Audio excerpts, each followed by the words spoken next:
嗨，大家好，我是果冻，欢迎来到我的幸福厨房。爽脆，充满大蒜香味，特别下饭的蒜香油麦菜，味道就像你在餐馆里吃的一样。你也可以轻松的在家里做出这道菜，只需短短的8分钟，用不到4块钱就可以煮给一家人吃。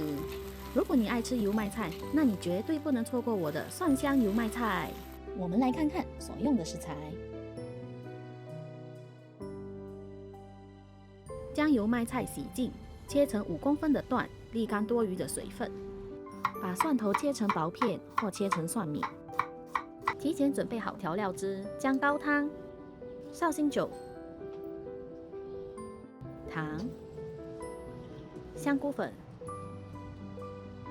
白胡椒粉混合在一起。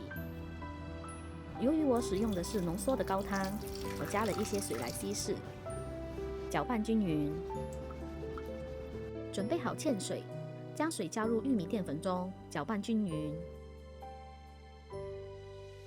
将火调到最大，加入一些油。当油适度加热时，加入切好的蒜片，只需要翻炒至蒜香味散发出来就可以了。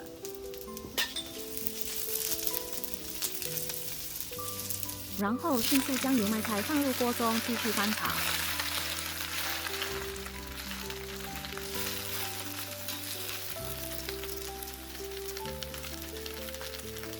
一旦油麦菜有明显的变软，倒入调料汁，快速翻炒，让锅中的热量蒸发掉酒的味道，留下提香气。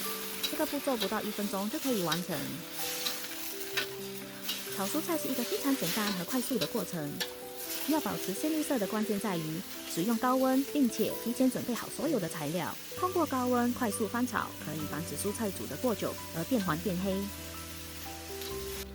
搅拌一下芡水，然后淋在油麦菜上，继续翻炒，直到酱汁变浓稠。马上把菜拿出来装盘。喜欢的话，可以滴上少许的芝麻油来增添风味。